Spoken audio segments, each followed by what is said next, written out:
Hey guys, welcome back to Unveiling Stories. Before we start, make sure to subscribe. Let's get to 100 subscribers. So without further ado, let's get into today's Thailand story. Hey, my name is Jim and I'm a 38-year-old Swedish guy. This is my story from my holiday in Thailand. My story begins in 2018 when, after getting fed up with work and life in Sweden in general, I quit my job and had the opportunity to not work for a few years.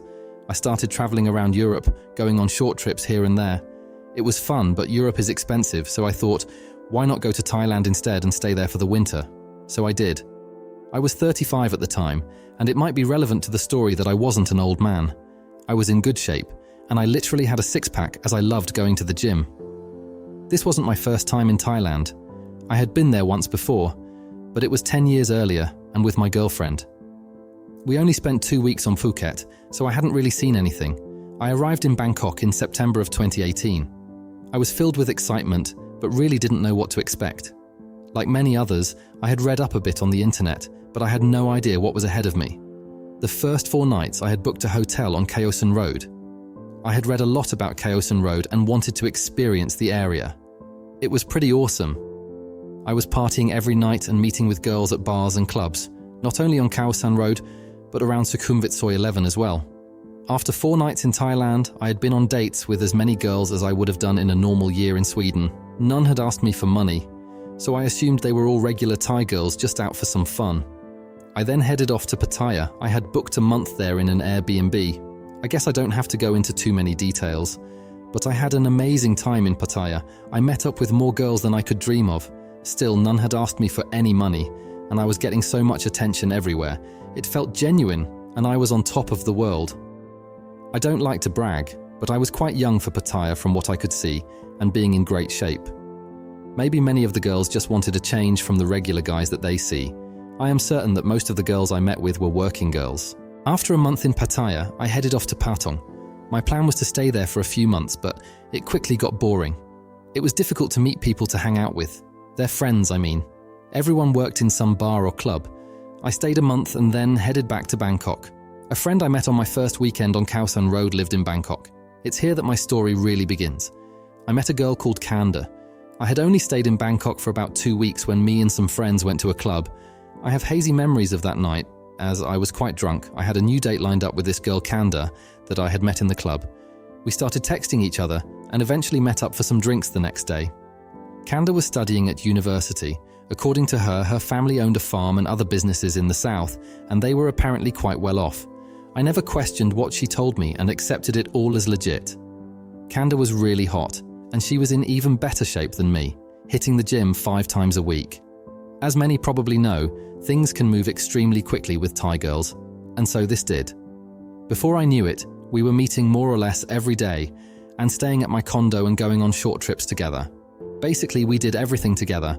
We had planned to go to the Philippines, and we were also planning on a trip to Sweden for a visit. I was really happy. I thought that this was it.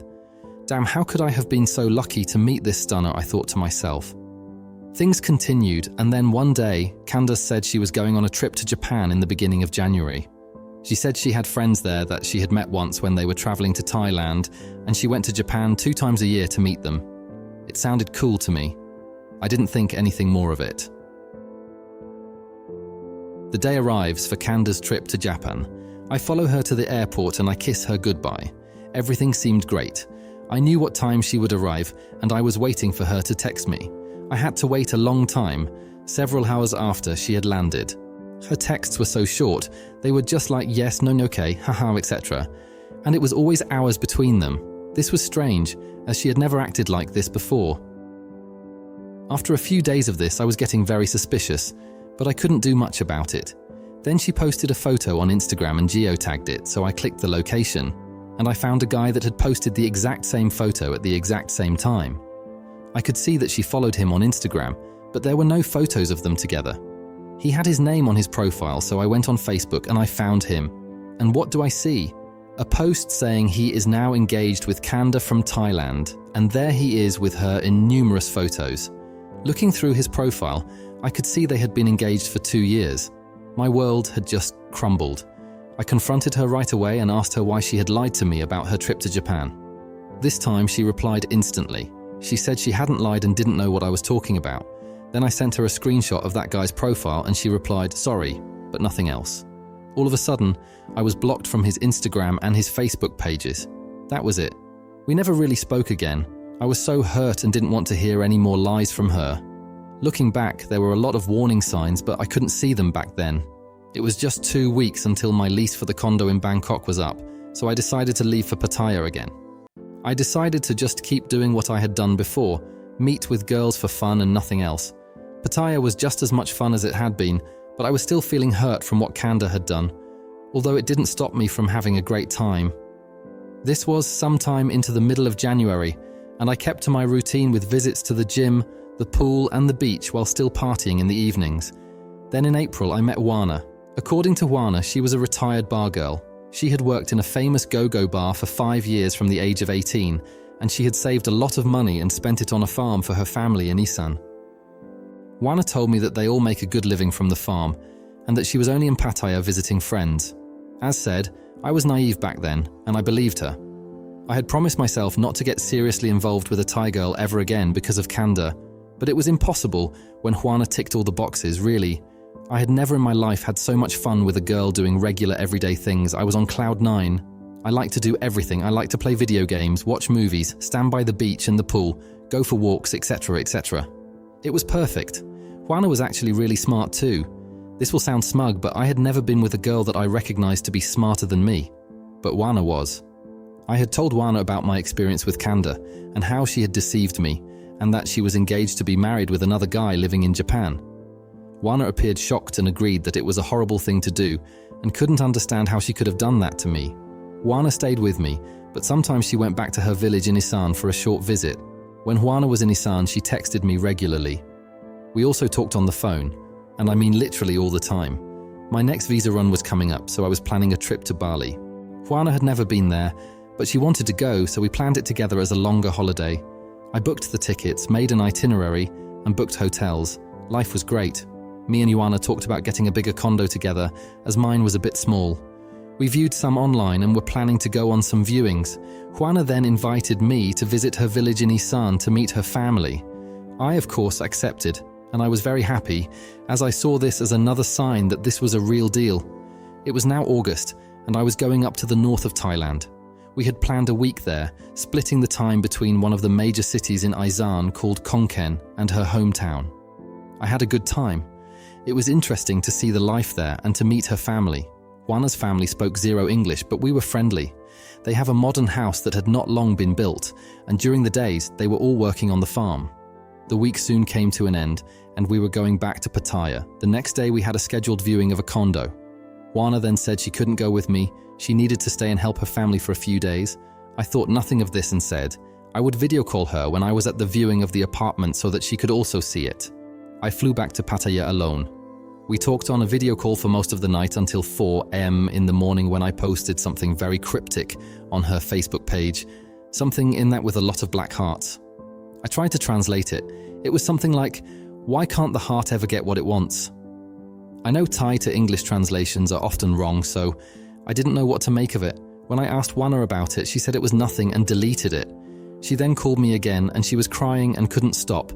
I couldn't get an answer from her. What was going on? And eventually, she just said she needed to sleep. I was worried, but we hung up, and I went to sleep as well. The next day, I couldn't reach her. She didn't reply to my texts, and her phone was off. This was worrying me a bit, but I had the meeting with the real estate agent to view the condo. I texted and called Wana again, but it was the same as before. No reply, nothing. Phone was off, no replies, no messages delivered. Then a few hours later, the text got delivered. When I replied in a weird way like short messages, she said she wasn't feeling well and had been sleeping for most of the day. I thought, okay, maybe she is sick. However, I didn't really know what to think, and I was getting nervous. The day continued, but Joanna wasn't really replying to any of my text messages that I sent her. She also did not pick up any of my calls. Then finally, late at night, she called me. She said that she had a bad signal and something was wrong with the internet in her village because of the bad weather. She didn't want to talk too much because she was still feeling sick, she said. Wana sent me some super blurry photos of something she claimed was her farm. It was the same thing on the following day and the next day. Now I was starting to see a pattern, and I was starting to think that she was lying to me. I kept pressuring her, asking all sorts of questions about why she was acting like this, why she couldn't talk longer on her video. And then, all of a sudden, she gave in. She told me everything. She was in Singapore with her sponsor, with one of her sponsors actually. She had two. Once she opened up, it all came out, absolutely everything. How much money they sent her, how long she had been with them, how often they met. She also told me that her family didn't really make enough money from the farm, but they were living off the sponsor's money. I was again shocked, even though I had started to fear and suspect that something was seriously wrong. This was very worse. I couldn't believe that it was happening again, exactly the same thing. Overseas boyfriend, sponsor, whatever. After what I had told Wana about Kanda, she then did the exact same thing. I just couldn't believe it. How could she? She was crying. She said that she loved me so much, and that she had never felt anything like this before. I was both devastated and very angry. How could she do all of this? How could she agree to book a trip to Bali, invite me to her family, plan to move in together for real, when she knew nothing of this was ever going to happen? How could she play with me like this? She said she was so sorry. She knew that everything she had done was wrong and that it was selfish on her part. But she went on to explain that she couldn't help herself because she loved every moment with me and wanted to enjoy it for as long as it could possibly last. I still couldn't understand it. She had never asked for any money. She said she had her own and she could pay for drinks or dinners and things like that. I wasn't thinking that if she just had been honest, I'm sure we could have worked something out. But she never did. I was crushed. I was really hurting.